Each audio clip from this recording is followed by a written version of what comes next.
And Lisa Bataska with K9 Defined. Hello, everyone. Let us know you're out there. And today we're going to be talking of a topic near and dear to our house, and that is loose leash walking. So we're going to give you some tips on how to work on it. There's like 1,000 different ways you can do it. And so we're just going to try to talk about a few ways um, to work on it, especially now that the weather's getting warmer. People are out there walking their dogs more, and also I wanted to preface it by loose leash walking is so important, not only for going out for your regular walks, um, but really when your dog comes into a group of dogs or into an area where he's panting and pulling and all that, it really draws a lot of attention to your dog, right? So if you have a dog that's anxious or worried or a little more reactive, loose leash walking is a really important skill that should be part of any dog that has reactivity issues or anxiety issues. So so that's why it's so important. And hi, Carolyn, Sue, and the other thing is a lot of our community is getting older, myself included. So having large dogs and having them pull is a safety issue as well. So that's why we work on it so much, and we as dogs trainers struggle with it just like everybody else. Some more than others. Some for some dogs it's easier than others, and for other dogs it isn't.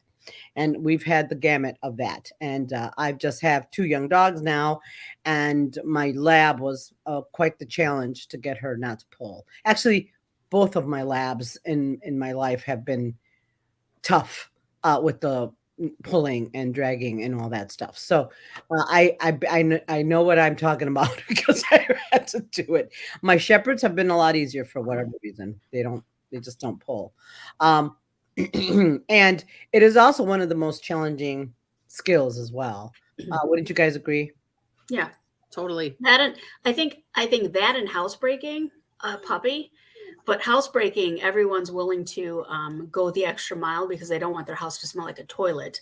Whereas you can kind of get away from not Mm, having to walk your dog, depending on your lifestyle. So right. Yes. Yeah. And that's a really good point because you're going to work on what's important to you, right? mhm. Like, I'm going to be honest. If my little dogs pull, I don't care. I don't really work on it that much. I work on it a little bit, but not a lot. But my big dogs pulling, no bueno. I work on that a lot because I can't, because they're going to hurt me. So yeah, I guess it depends on what you find, uh, what's important you work on, right? Like a dog, like I was talking to Amy W yesterday. It's like if the dogs are begging at the table, I don't care about that. It's not something I work on and that I care about. But other people really do care about that. So, right, Joanne, wouldn't you agree? Like it's like some of the stuff we work on. Loose leash walking is a big one for me, though. So I work on it a lot. Yep. I try. I do work on it a lot. I'm trying really hard. You'll see. You'll see. Oh God. Anyway, so for those of you, so here's the thing. I know as a dog trainer, we say it all the time. You have to be consistent. It is really, truly, it's like you really do have to be very, very consistent. Um, and we're going to briefly talk about collars and training collars. And I'm going to preface it with this. And I'm not we're not, it's not a judgment. It's just, I, doesn't matter what training collar you use, a gentle leader or a halty or a front pull harness or a pinch collar, whatever. You should use it as that's what they're, a training collar. So you should use it as a training collar. If your dog is like 10 years old and you're still on a pinch collar, then they didn't learn how not to pull. You're just managing it. I just want to be clear about that. So what we're talking here is really truly teaching them not to pull, right? Like not to pull and walk by you and all that other stuff. And and Suzanne actually put it in a good way.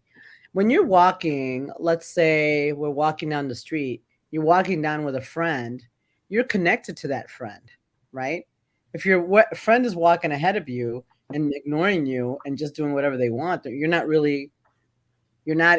having a connection there, right? They're just everybody's doing their own thing. So when you're walking with your dog, it should be a time to connect with your dog, to enjoy the environment and all those kind of things. So, again, I really work on. I don't want to have to worry about a training collar all the time. It's a pain in the neck. I don't like it. Mhm. I had to use them, and I've used them. I've used every single training collar out there, for different dogs, of course. But I only had one dog that never. I had one dog that did not require a collar, right? And that was and she's passed away. She never needed any kind of collar of any kind. So anyway, so so going forward, we're going to talk, like I said, it doesn't matter what training collar. There's no judgment based on that. It's basically, what you feel that you need to use. The goal is always going to be to get them off the harness or collar or whatever you're using. Right, you guys? Yep. Right. Absolutely. Okay. I think too, like, I guess I think when I look at this, it's like, what are the people's goals, right? So, some people are fine if they have to manage it for the rest of their life. And I guess that's fine if that's what you want to do, right? But don't expect your dog, like one of the things I think is difficult, I know we'll get into, difficult for me to understand or just comprehend is like a flexi with a prong or a flexi with a harness, right? Because it's counterproductive, right? So I guess for me, I would look at the tools for the individual, right? And if you understand that that's an issue, I think there's other behavioral issues that'll pop up based upon like who the individual dog is, right? So I mean, I've seen people who use like prong collars, and not saying they're good or bad, but I've seen it, and I'm sure you guys have too, and then it actually it inhibits behavior or it exacerbates behavior. It's kind of one or the other. And then the question is that really what you want? What are you looking for? Are you looking for a peaceful walk and so forth? But anyway. Morgan, they encourage you to use a pinch collar and a flexi. Are you kidding me? Oh my God. My head's gonna explode. I just can't even go there. Oh my God. Okay. Yikes. Wow. That's one combo I haven't tried yet. I've seen it. It's not recommended. No, I've seen it. No. Oh, and could you imagine with Bam? Oh my God. It'll knock him. Well, it'll stop him from pulling because it'll knock him into. I was going to say, I think we'll end up at the ER to surgically remove a pinch collar from his neck. But Aw, poor buddy. not recommended. I get it. Okay, so we're going to talk about collars, and I'll show you. So here's the thing, you guys. As you're working on loosely, just like anything else, you want to work it in a more not as distracting environment, right? When they're like in your house and get the position. I like Kiko Pup. She does a nice job and she does actually a better demo on how to get started with your young dog. So I'm gonna actually show you a really quick short video of that because I like kind of how she's how she teaches it, and I use that. And you guys, there's so many different ways of using of teaching your dog not to pull. I mean, I cannot tell you. There's so many different ways. So there's not a good and a bad. You're going to figure out what works for you. I've used this is what I use mostly, So I will kind of show you this. This is a really quick little demo. And this is where I would start if you have a young puppy or if you have a young puppy, right? Is how I started my youngins. So let's see. You see it? Mm-hmm. Okay. So this is the beginning. And even if you have a rescue dog or a new dog to you, it doesn't matter. So I like her. You stop to let another dog sniff. Maybe the other dog is near the grass and the other dog's on the very proud of that. Wait, Of hold on. I'm multiple sorry, dogs. guys. Dogs on the side of the sidewalk that has cars. That dog can politely wait while the other dog is sniffing. Now, in no way am I saying that all dogs should learn to walk next to you for walks. What I think is more natural is for dogs to be off leash, enjoying and exploring and making choices and staying with you, or exploring the environment on a loose leash next to you. So you don't have to teach your dog to walk next to you for your dog's benefit, but when managing your dog in busy environments, say for example the city where you have to keep your dog close, or if you're going to a vet or there's an emergency, say you're evacuating for a fire, it's great to have this skill so your dog knows to stay near you, especially if you have multiple dogs and you need to have them all on leash to evacuate in an emergency or go to the vet or you're on vacation. And you've gone somewhere where there are more people. So that's why it's great to teach your dog to walk next to you, but there's no real benefit to it besides management. That is correct. And it is, when you train it with positive reinforcement, it's a great way to build your relationship and connection with your dog. So the first step is simply feeding your dog at your side like this, multiple treats like this. And the reason you're doing that is because you're reinforcing your dog for staying still at your side. Because most dogs, if they're standing next to you, will gravitate to being in front of you so they can see you, see your face, and most people train their dogs in front of them like this. So what we're teaching the dog is to be at the side. So you can lure your dog back into the position if they go in front of you again, or if they go in front, you can simply take a step to the right and then begin the game again. Once your dog is reliably standing at your side, when you're standing, you can then take a step forwards, click, and reinforce your dog at your side before your dog has a chance to take a step in front of you. So you're going to take a step, click, and reinforce. If you have a tall dog, you can reinforce. So, you guys, this is kind of how I like to start all of that training, right?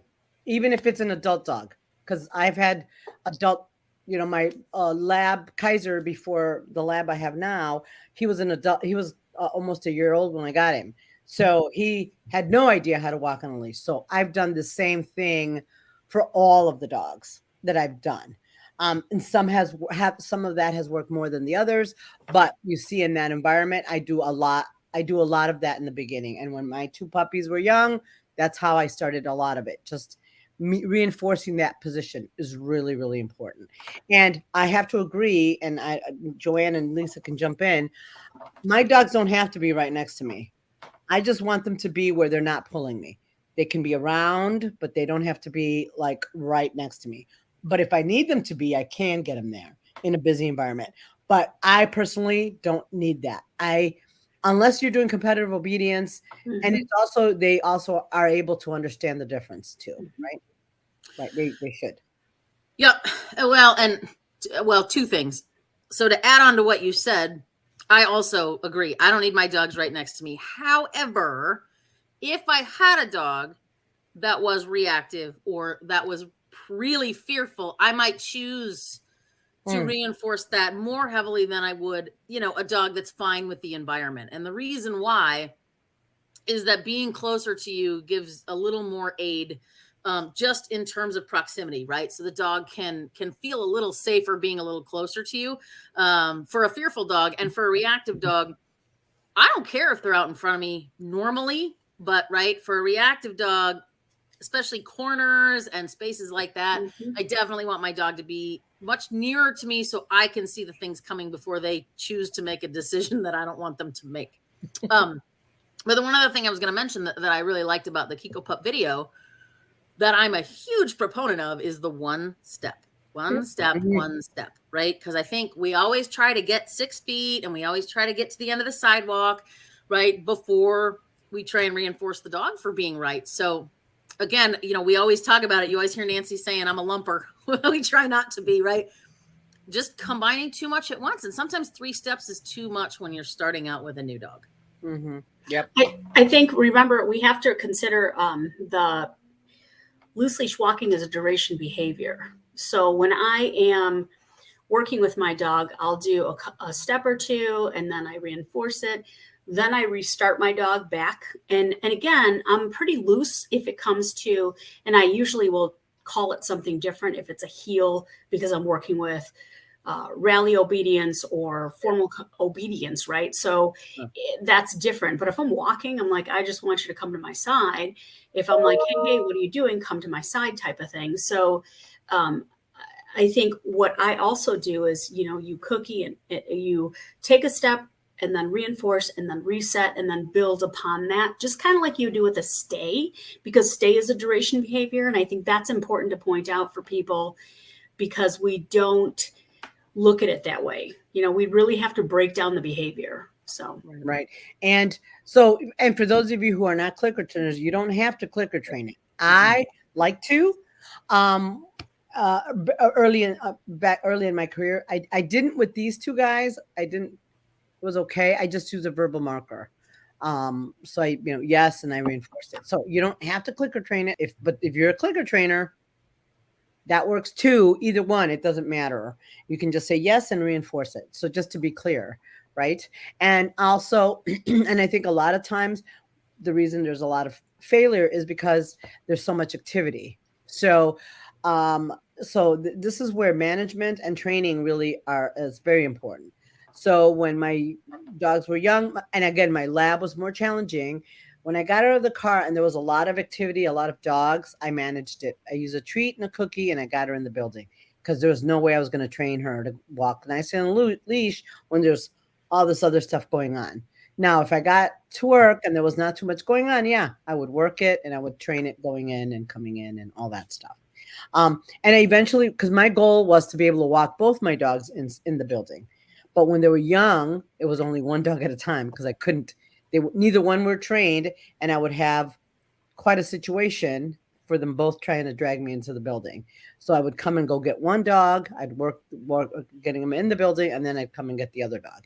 And ultimately my goal, and this goes back to what Lisa said, my goal was to be able to walk to get my dogs both out of the car and walk both of my dogs into the building, which obviously I can do that now. Most of you who've seen me, I can do that now. But early on, I did not. I walked one dog out at a time, because I could not walk 2 young adolescent teenage dogs into the building gracefully.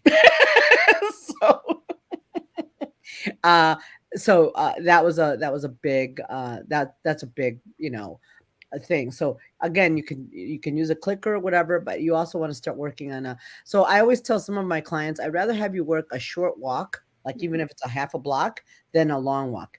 Quality versus quantity, for sure on that. And if you're a walker for exercise for your dog to tire him out, I promise you, yes, walking the sidewalk in front of your house and making them think will make them way more tired than letting them drag you around the block. Yeah, you got that right. Especially Bammers.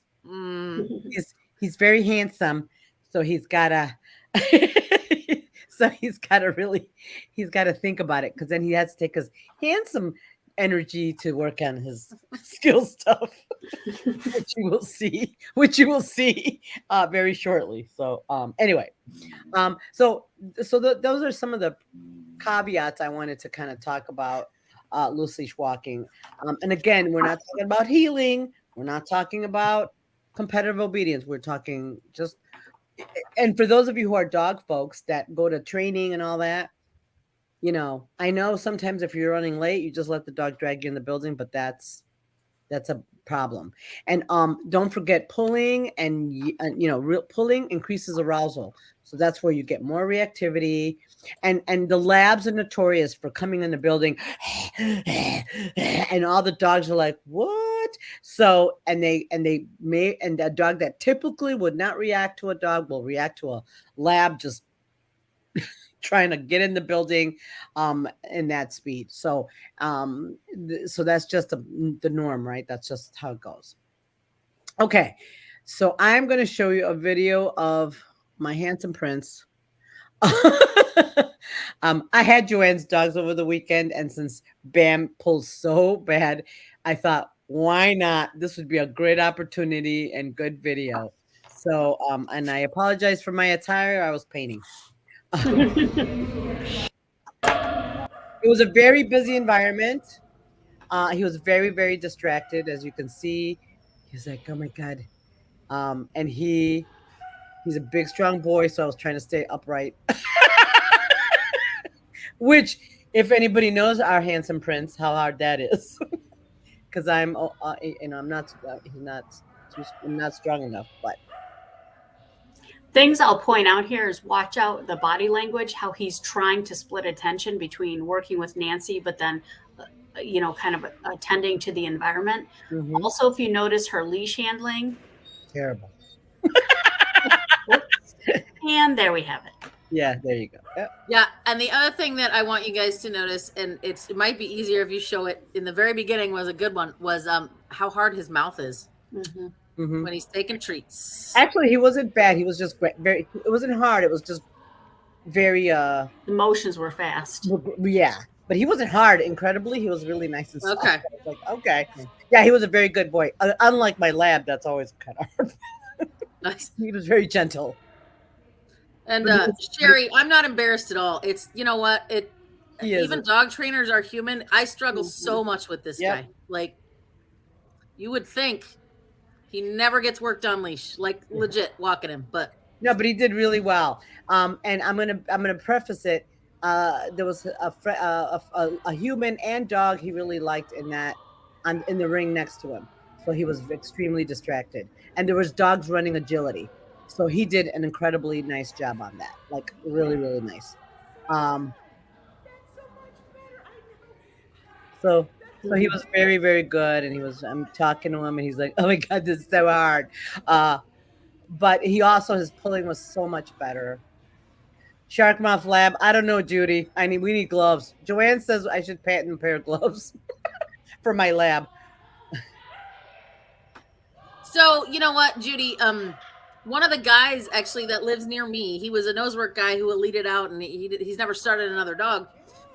He had gone to Amazon and he had like a deodorant, like feed upper thing.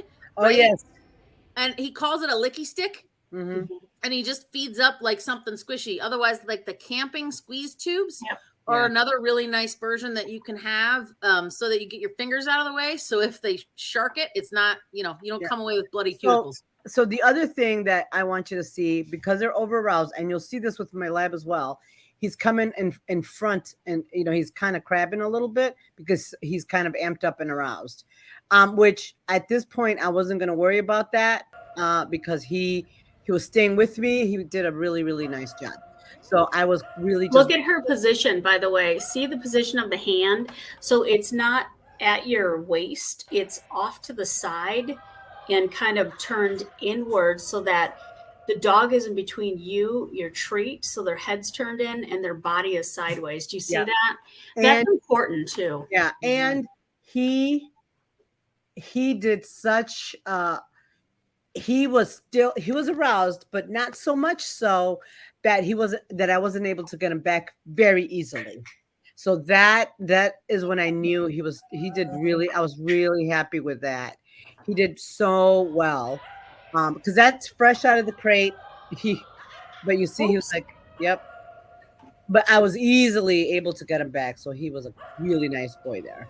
He did a great job. Yeah. But I love this dog. So he gets a lot of cuddles and stuff like that. Like I said, he's so handsome.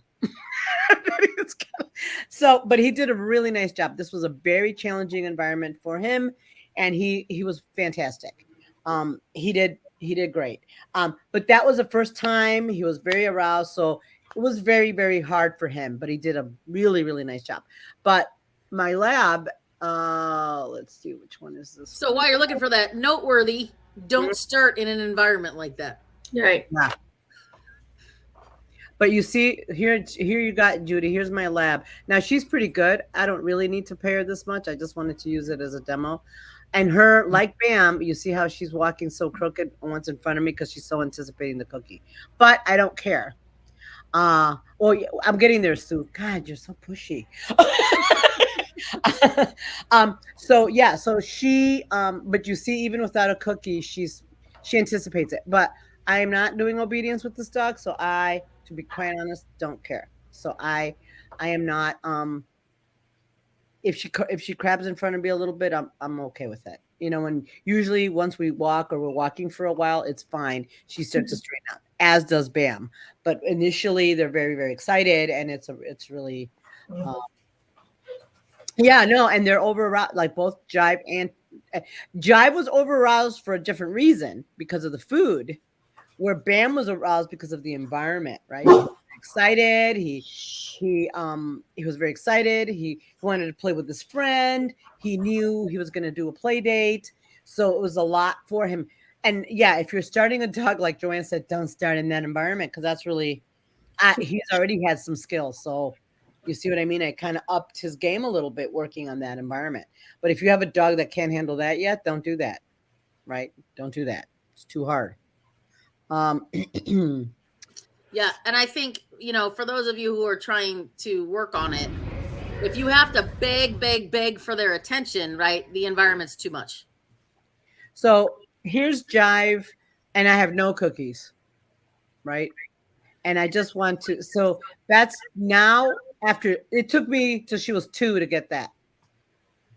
I did have cookies in the other hand, but it took me till she was 2 years old. I was like, oh my God, she's killing me. But that's how long it took. It was a very long time. Like, not even joking. And she's really great. Like now I don't have, she's actually the best one on Leash, actually. So, but it took me a very, very long time to get that.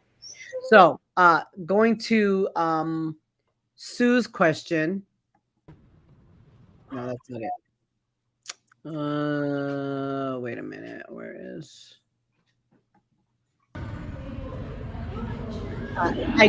We did go to a harness, right? And I usually hate to have the treats in my hand that way. So what I'm doing here, we've progressed it. So he's on a harness, so he's got a little bit more control. And the cookies are on that chair, and we're walking. I have no cookies now. We're just walking together on the harness. He's doing great. The harness is really working well for him. He can handle it. He's doing pretty well. And then we go and get reinforcement, right? So, and as long as he doesn't pull me to it, he gets paid. So he knows where it is. But he knows where it is. So he does a really nice job here. So that's the next progression, you guys, right? Because I didn't have any treats on me, and we just went, and then we just walked a little bit more, and we just got some impulse control, and he's doing fantastic. There's people walking around. He did a really, really nice job. So he was like, okay, I can do that.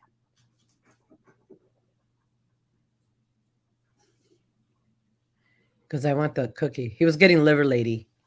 So it's his favorite. So he did a really nice job there, right? And we've got some control, and he's able to handle it, and I'm able to handle him because it's really hard when he's, himself. So he did great. And yes, the harness helped quite a lot. So it did bring his arousal. Judy, he has a freedom harness on. He has, actually it's Tango's. It fits him exactly perfect. There's both of them.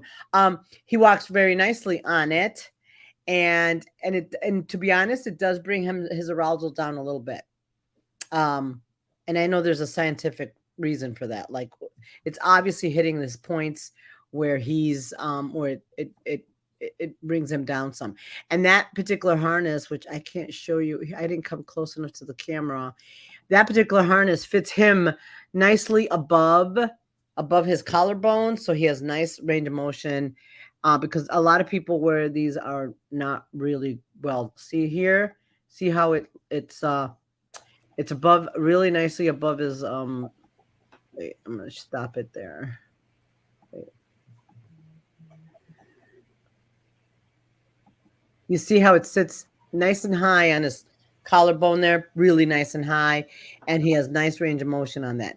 And again, some of those harnesses are not meant to be forever.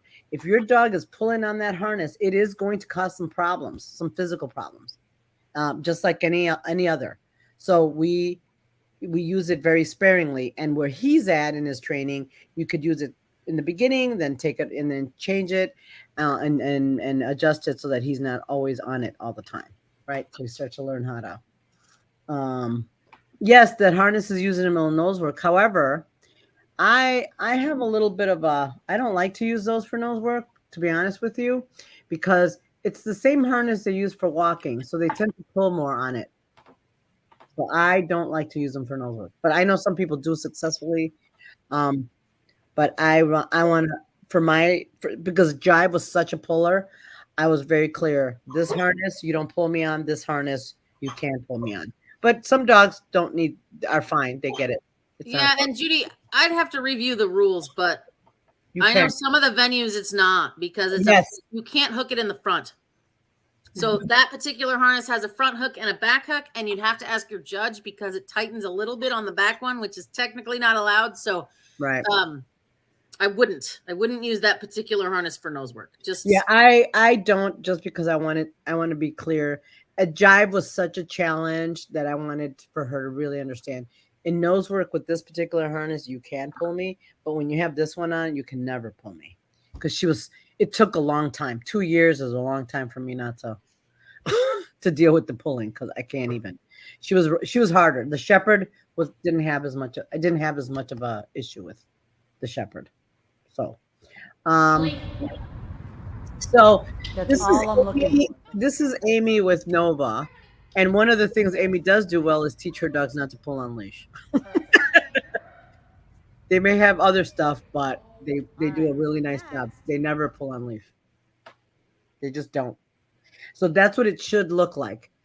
She's not healing her. She's just walking, and she is communicating with her. There's no food. There's nothing. That's what it should look like.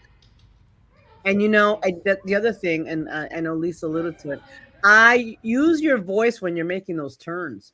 Sometimes we turn, we don't tell the dog to go. It's like if we're walking together and I just turn off to go into the store and not mention it.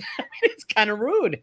You'd be like, hey, let's go over here, right? You should do the same with the dogs, right? Give them that information, right? Hey, we're going to turn this way. Let's go. Yeah, Sue, that's what I mean. Because I did that with Bam, actually. I put the harness on, but the leash was on the collar, and he did fantastic. Didn't go back to pulling or anything like that. So he was awesome. But once he got the idea right, and once he got past that environment stuff, once he got past the environment, now that's why he was tired, Joanne. At the end, as we worked him more. We had this going on. So this dog, he loves her. Oh, I love you so much. So good. But you see what I mean? He was able to keep it together, right?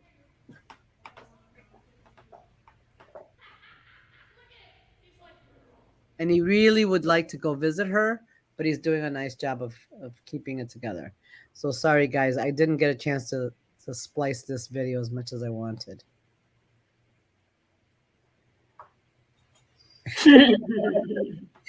So there, I didn't continue walking. I stopped so that he can work attention. Yeah. So that's the big part. That's the big important part. Like, don't move him. He would have taken me over there. I don't want him practicing that. But he wants to. It's really hard. That's why he took a nice long nap that night. But he did a really, really nice job. I know they did get to play, by the way, after this. They did get a chance to run around and play and roughhouse and all that stuff. But you see, running. well, trotting. Not, yeah, you're right. Not a lot of running, a lot of trotting. But they did get a chance to play. And to preface that, that's why I don't like dogs playing on leash. Because then it does encourage pulling. So I don't usually consider, like we took them in another room, took their leashes off and harnessed, and they got to play off leash. It didn't last long because Mr. Handsome and Nova were pretty tired, but they did get a chance to socialize and play and all that stuff. So it was, and he did a really, really nice job. But you see, even Bam, who it's rough, but he figured it out. Now, would you take him on a park where there's a bunch of running squirrels and other? Not right away, because if you want to die. just saying. But in this environment with other dogs moving around, he was okay. He was fine, and he doesn't get to take me to other dogs. And usually, I'm going to be honest, he's really good about that. Like he likes other dogs, but he won't drag me to another dog. My shepherd, he will want to take me to another dog. So that's something I have to work on more often than Bam. Bam will not drag me to another dog. He will drag me to, I don't know, a thing or an item or a person or, but he really doesn't drag me to other dogs very much. I mean, they're not that, if they're interesting or if there's a girl or whatever, probably, but he's not that kind of dog. Where my shepherd is, he will drag me to another dog. So that's why I had to work on it so hard with him. Dislocated shoulder, yeah. And yeah, Sherry, you're right. That motion, it's like she said earlier, that motion does feed arousal, right? Oh, so yeah. When they come up, stopping's your best option. Yeah, not trying to get past it faster, right. Which is what people do. Getting past it faster is horrible. Not good. And again, we all and you guys, the younger your dog is, the more mature, some days are better than others, right? They're just going to be that way. You're going to have good days and bad days. And I, for one, had with Jive was a challenge very much with her, trying to get her not to pull. But it was really important because I don't have the strength, and I could hurt my back. And I've had students that have had some pretty serious injuries because of a dog. I had one lady with a Doberman that was, she pulled into a ditch, right? And then I remember it was Valentino. It was Anna. I remember with Valentino. Valentino. Yep. Yep. And she was in a body cast for a couple of months. I actually had to keep him for a month because it was pretty bad. And there was another Doberman at a nosework trial where yanked her to another dog and she fell backwards and fractured a vertebrae. Yeah. Mm-hmm. Gotta love the Dobermans. Right. But the truth is it just happens to be Dobermans in this case. But trust me when I tell you, it could be any breed, any dog, and it doesn't have to be a big dog all the time either. Just saying. I had a little doesn't have dog. To be, but boy, the power behind them really, right? They can just cause so much injury just by the sheer weight of them. Sorry, Lisa, go ahead. No, we had a little dog who pulled off of, there was a trial and pulled away from her owner. And it was a little like Chinese crested because it was being all like blah, blah, blah. And mom wasn't super stable.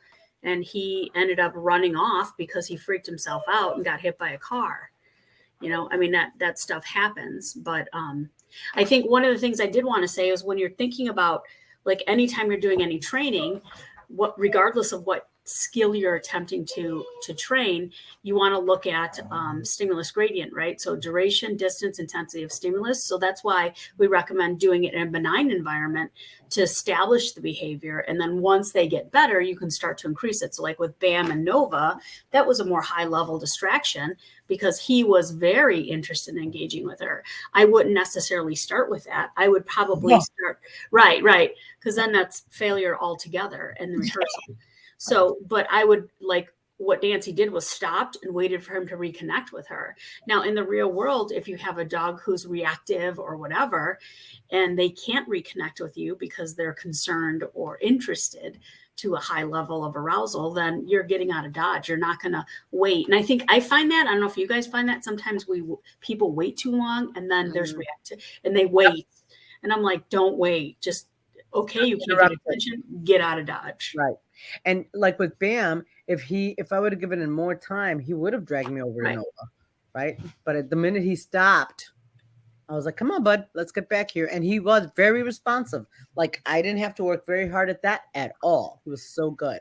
So, you know what I mean? It shouldn't be that hard. And it wasn't with him. He was like, I'm like, come on, bud, let's go. He goes, okay. It wasn't hard. He was able to reconnect with me very easily. And that's what it should look like, right? So I will tell you, it used to be very, very hard, but right, you hear us talk about this all the time, and you saw it in these two videos, even though we didn't say it, right, was the auto check-in and the relaxation protocol. And that dog, I remember because of his issues, right, being so over-aroused in an environment, we used to sit in the back of class for an hour and practice relaxation protocol and practice auto check-in, and that was it. We didn't move. Right? Because I've had so much trouble with Leash with this dog without a connection and a relationship and getting the dog to be able to focus on me in a distracting environment. There was no way I had any control on Leash anywhere away from home. Right. Mm-hmm. So he's a particularly interesting case just because he's so persistent and he's so aroused most of the time. So he's like, I want that. No. Yep. We're going to go there. And he sucks so bad like that. I love them dearly, but he's really, really a challenge. So, you know, if you have that dog that you've really been working on it, and you can't seem to get anywhere, sometimes you have to step back from the leash and focus on, right, things like auto check-in and relaxation protocol. So you can at least get them to be able to function in an environment that has some distractions in it. Right. The other thing I wanted to that I didn't get a chance to video, to be honest, because Bam was doing so well, I knew he wouldn't give me what I wanted. One of the things that you can do to help, and that Kiko Pup mentioned, was the long line, like having them on a long line, and so they don't practice pulling, because that is a problem, right? So a long line sometimes will allow them, if you're in an open field or whatever, where there's not a lot of dogs, where they don't get to, they're still connected to you, but they're not just running amok, right? And yeah, Deb, so stopping will be a cue for the dog to come and check in with you. Absolutely. And that should be all the time, because the truth is, you should be connected. You're going together, right? Together. You're just not taking him for a walk. So yeah. So stopping means check in with me, and I'll tell you what we're going to do next, if we're going to do anything at all, right? So walking, so that's really very helpful, right? For him. And Sherry has a really good point, and I'm just going to summarize kind of her. Well, actually, I will read it because I remember our comments earlier. Not everyone can see all the comments. So Sherry says, we want to rush past and leave it quick. There are days I have to walk up a driveway and sit my dog to create distance in order to let another dog pass by on a flexi because my dog can't stay calm with another dog staring or coming towards him quickly. I use an opportunity to create eye contact and feed him lots of treats, even though, and this is the one I really want to address, I feel stressed about the situation. He walks away with a good experience. So, you know, Sherry, and you hear me talk about Bam a lot on here, right? And, you know, for Levi, he's a big shepherd. It's classic when we are predicting what's going to happen, because it's happened a lot of times. What happens is, classically, we hold our breath and we choke up on that leash because we know we're going to get dragged, or they're going to, you know, pop out and hit the end of it. And so it's important to sometimes practice with no dog, right? And create a situation in your own mind. What am I going to do when? What would I do if? So you can sort of walk through it for you a knot for the dog, you know what the dog's going to do, right? They've done the behavior a bunch of times. And usually it's one of two things. Either they're going to hold it together or they're not, and they're going to hit the end of the leash, right? So we don't want them to hit the end of the leash. We want to be able to get them to a place where they can hold it together. But if you're nervous about the situation and you so much as make that leash tight at all, it can trigger so many different responses in the dog that are never good. Especially if you have a working dog, a Shepherd, Doberman, Boxer, Rottweiler, any of those. That's how they agitate and use it, teach them how to bite a sleeve, right? Is agitation and the tightening of the leash. So, and some dogs, we had a client dog that the minute you tightened it, blah, blah, blah, blah, the minute you relaxed it, fine. Tighten it, it was just like magic. The leash was created, was the difference between that agitated barking to just being like, okay, it's all good, right? So it's one of those things you want. And one of the interesting things, and I don't, for those of you who have Shepherds and Dobes too, because they tend to, when somebody else handles them, they tend to be like, you're not my mom. I'm just gonna do whatever I want. So I make sure that my dogs understand that they don't get to pull anybody, right? No one. And that they get reinforced by people that know the rules. Because I think it was, right, I remember Cha-Cha, Lisa, with Nancy. I gave her, she was 7 months old. I gave Nancy the leash and she just took, I was like, okay. Whoops. Gotta work on that. I gotta work on that. Yep. Poor Bam almost drug Amy out your front window. Yes, she did. Yes, she did. So anyway, so you guys, this is what we're talking about. So Lisa, you had some video, right? Or yeah, I did. I sent some video to address. Sarah Pyle had talked about her Aussie Barkser while we walk. I think one of the other things too is that remember walking is a natural behavior, and I find sometimes when we're working on it, we do a lot of looking at our dog to make sure that they're following us, and sometimes I think the eye contact can prompt, hey, we're working, where's my cookie, and depending on who the dog is. So I think sometimes we have to be natural. It's like you grab it and move, just like have a point A to point B too, so that your dog understands, oh, just because I'm not staring, I'm looking at you doesn't mean. I remember Suzanne saying that when we were walking. She's like, stop looking at your pretty dog, right? So just keep going forward, because sometimes I think that's a cue for the dogs to be like, oh yeah, we should be getting a cookie and we're working. And I find that just overall, just training period. So sometimes our natural behavior where we wouldn't necessarily do it is important to rehearse as well. Yeah. And I did send some video too, because to Joanne. Hi, Joanne. Yep, sorry. My beast is trying to bury nothing, and the last time that happened, we had like a totally bloody nose at the end of live. So I'm like, hey, stop it. I know. So he was burying his food while he was here, so he had that started already. Already has a scar. Oh, poor buddy.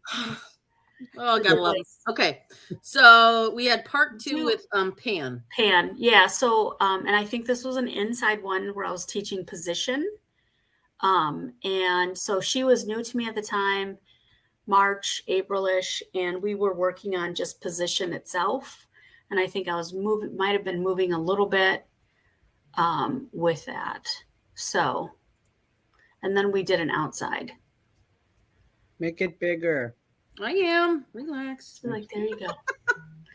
So I have a leash on her, but I personally prefer to work without a leash initially. Yes. Just because I find my leash handling can not be so great, especially if I'm a little concerned. Right now, I know she's safe. So I'm working on position. I am not attached to right or left side. The only time I really care is if, we walk into a ring for rally or obedience, and then I'm like, left is important. So I'm reinforcing both sides. But if you see my hand position, I have her in between me with her head slightly out, just to create value in that position. Lots of cookies for it. Because I think sometimes we get them ahead of us too much. We do a lot of frontal training.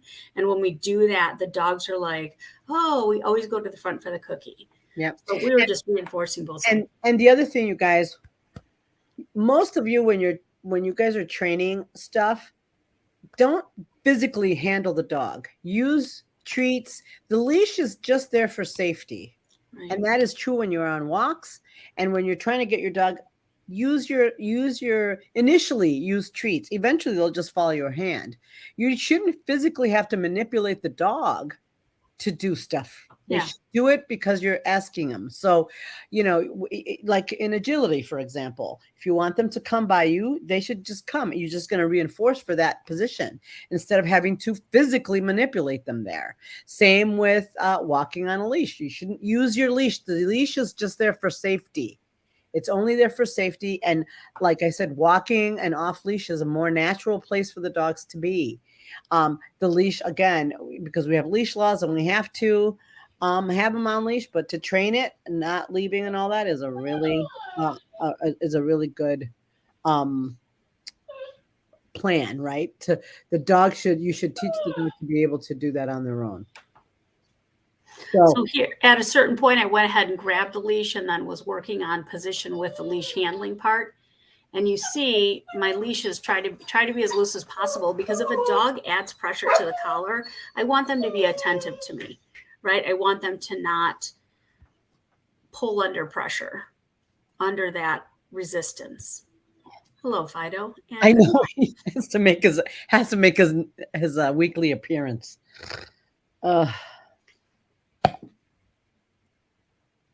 So, and then I think the other thing that Suzanne pointed out, which I think is really interesting if you try it, and she did this, like, remember when she had us hold a leash and then one person closed their eyes and the other person guided them by squeezing the leash, the feel of the leash, Yes. kind of like feeling the reins and stuff. It totally makes a difference. I mean, there's a difference between consistent pressure and holding with tension on the leash to the collar versus if you're squeezing it, there's an interruption of pressure. And I think that creates the dog to turn and look at you like, what do you want or what's going on? Almost like a tap on the shoulder, mom, mom, mom, mom, right? You're like, what? Right.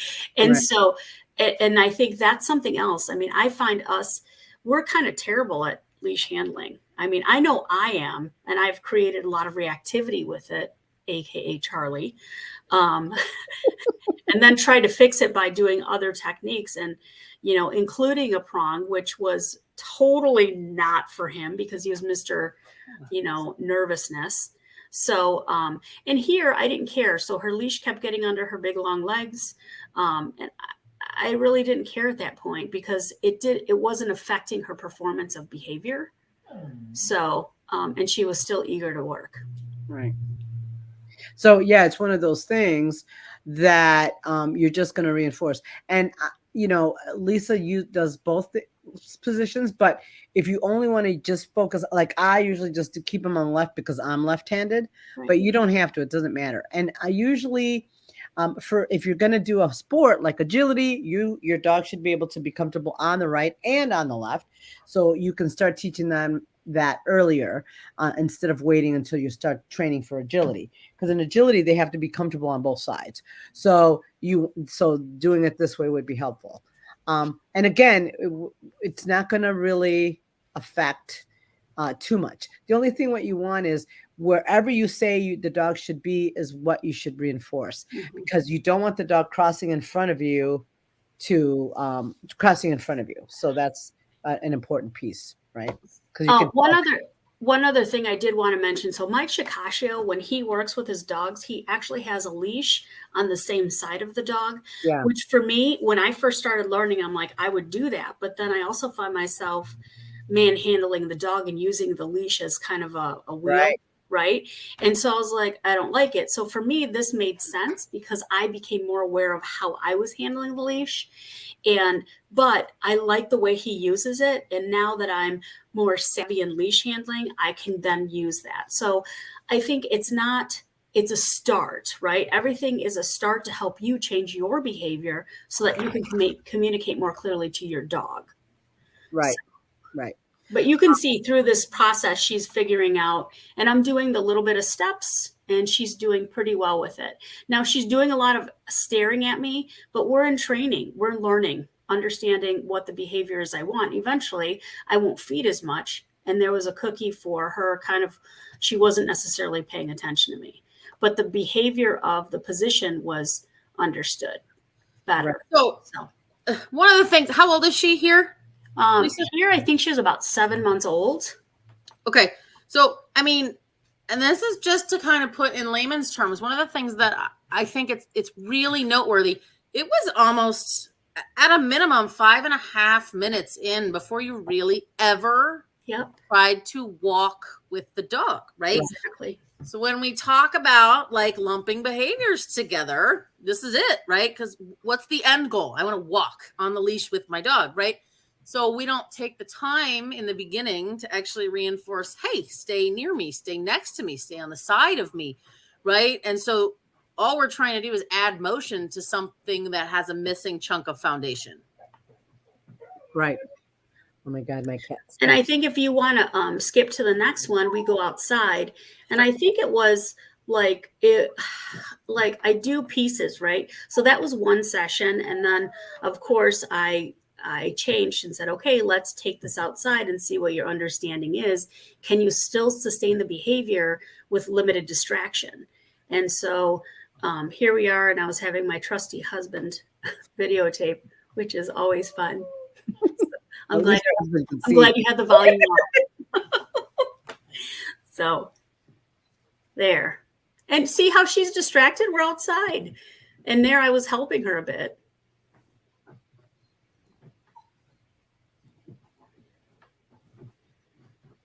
And I am doing a lot more looking at her, but because we're still in beginning phases of learning and understanding. Good. But she also kind of went forward, and then she's like, oh, wait. And did you see how she hit the end, and then she kind of turned back? Now, I helped her a bit on this piece because I did a little bit of motion. And remember, as herding breeds, super hypersensitive to visual stuff. So she's like, oh, wait. And then she's noting that my motion, when I stopped, she came back to me, right? So sometimes that stuff can help. And then I just switch sides there. And I was like, hey, that's not what I want. You see his finger off to the left. Yay. Good video. Hey, he was trying to help. I'm good with that. That's right. Whoops. Yeah, I know. I'll pay attempts, all kinds of them, whether they're from people or dogs. You could have had Nancy video, and then we'd have the sticks in the basket the whole time. I know. Because I am a horrible videographer. Oh my God. That's why I looked at the Pivo, because I was like, okay, I'm getting a little frustrated with you. So then I did the Pivo, but I am awful because I get watching the dog and I'm like, oh my God.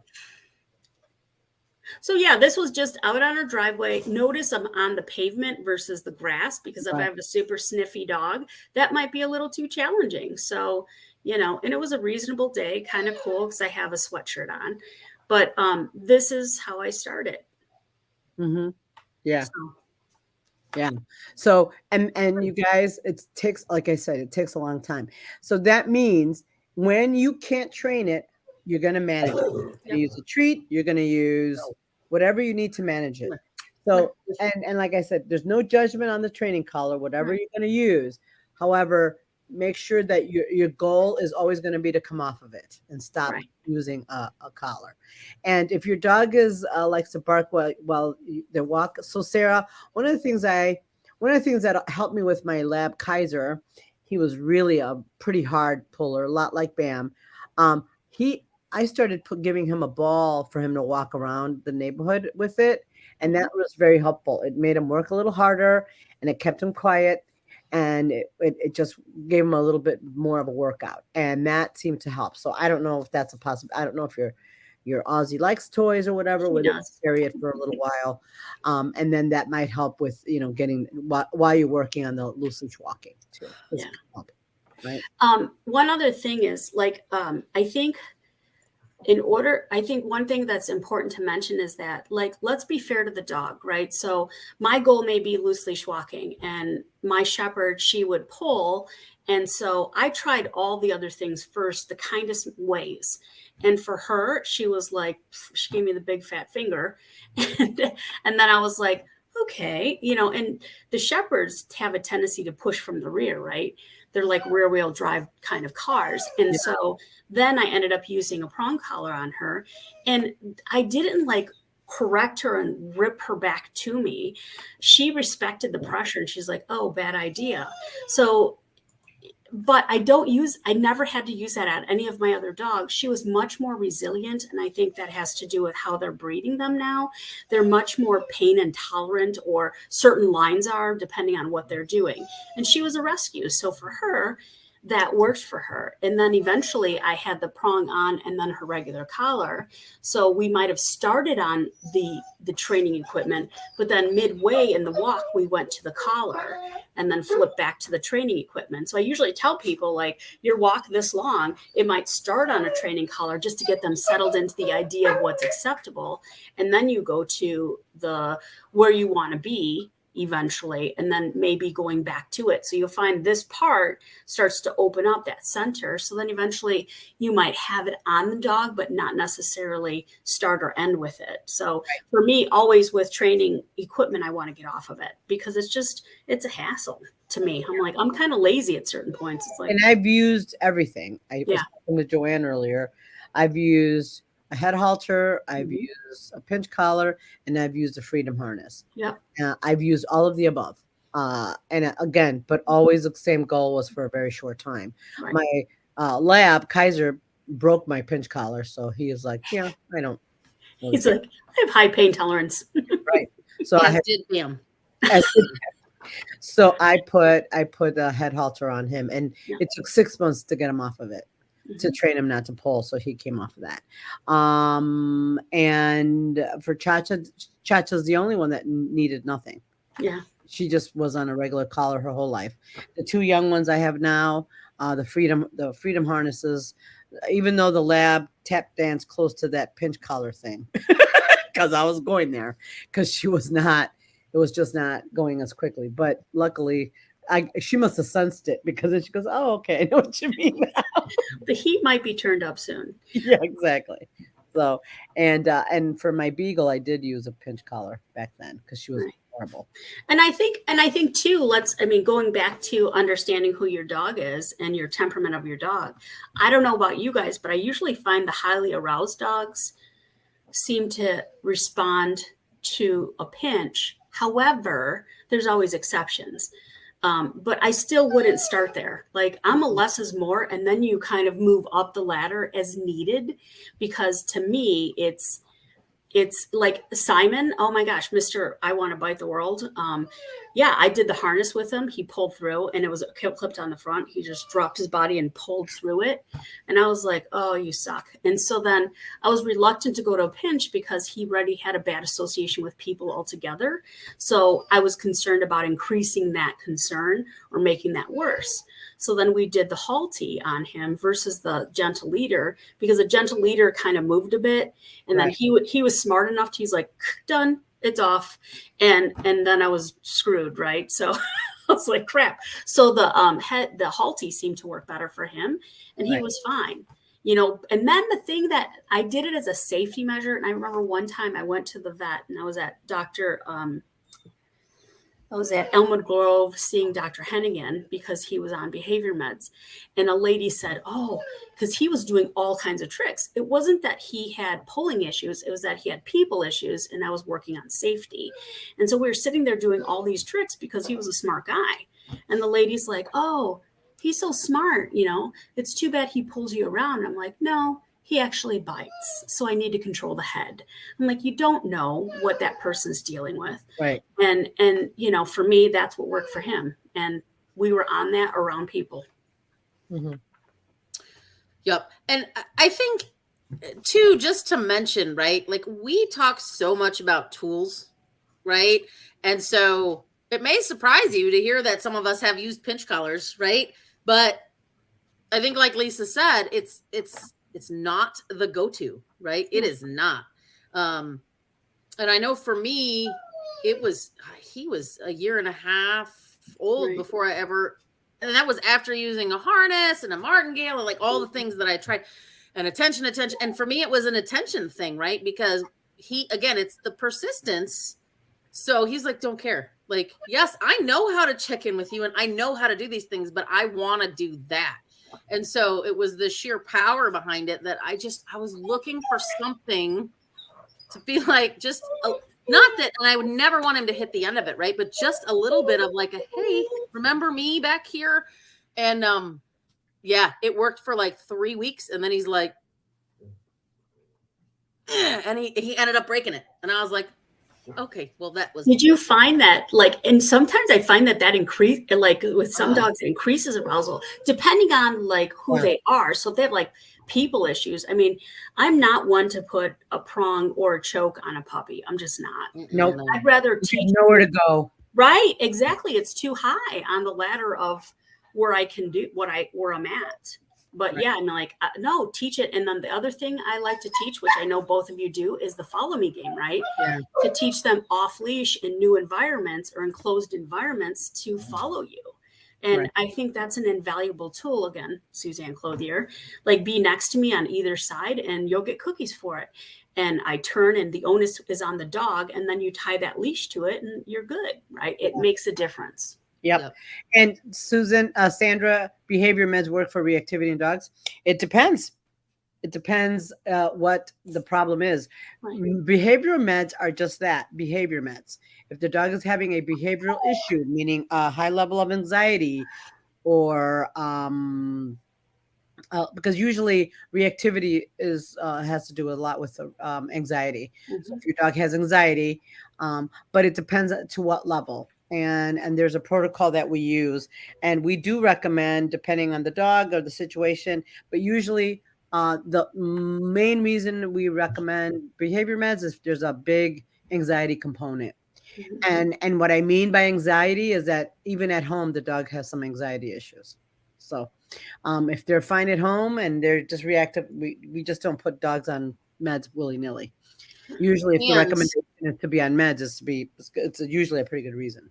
Yeah, and just putting them on meds is not going to fix your problem. The meds are a way to allow the dog to be in a better frame of mind so that learning can occur. So you still have to do all the work. It's just helping them to be in a better learning state, right? Yes. Right. So, yeah, I've seen a lot of that too, where it's like they throw them on meds and then that's it's just a band-aid to the disease, right? Or the ultimate issue. Right. It's important to know, like we know the how. Like all of us have trained multiple things in multiple ways of how, but what's more important, I think, is the why. Why is this occurring? Because the how is treating a symptom. Right? It's I have a cold or I have the flu and I need to help my symptoms so I can go to work, but it's not going to solve the basic issue. And I think that's important to understand, because I think sometimes we're like, well, he's on meds. Why isn't he behaving better? Well, you're not doing anything to help support that. So just behavior modification needs to occur with medication. And I think that's sorely it's just not done. Right. You have to, the reason if we recommend medication is so that the learning can happen. Right. And so we, like I said, we've all used different approaches to loose leash walking. And again, there's 20,000 different ways to teach it and work on it. But I have learned luring plus, turning for the dog to be able to work on that is really, really helpful. Yeah. And I'll give you the human scenario of it, right? Let's say I work in a doctor's office or a kindergarten, right? And I have a terrible habit of helping all the kids and throwing away Kleenexes and then touching my face, right?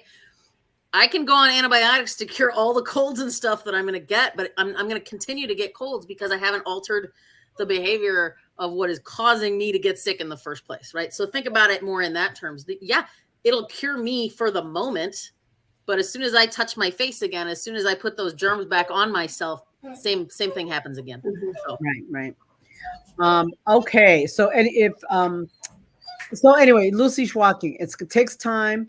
It's a long process to keep everybody, to keep the dogs. And again, every dog's going to move at a different pace.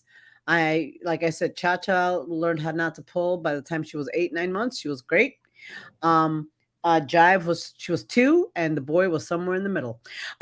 So, and even now he's getting a little bit more, he likes to go visit dogs because he really likes dogs, which is great. But pulling me to go visit them is not okay at all. And yeah, Sherry, I am with you on that. Putting the dogs on meds to keep them in the obedience ring makes me. It's like for if the dog is the med should be for a reason, like a life's reason, like Functionality, right? functionality, not to Yeah. get not a title, right? Right. I'm with you Yeah. on that. I'm with you on that. Well, guys, I hope you found this helpful, and stuff to use, and also as an inspiration not to give up, because trust me, it does take a long time. It is one of the most challenging. And so I wanted you guys to really, we're going to give you some tips to work on that. Happy birthday, Deb, tomorrow. And those of you, because I know I have a few people that share a birthday with me tomorrow. So happy birthday to you guys. Anyway, have a wonderful rest of the weekend, and we'll see you all next week. And we're not singing My Darling Husband. Of course, there's your husband throwing his 2 cents in. Bye, guys. Have a good night. Bye.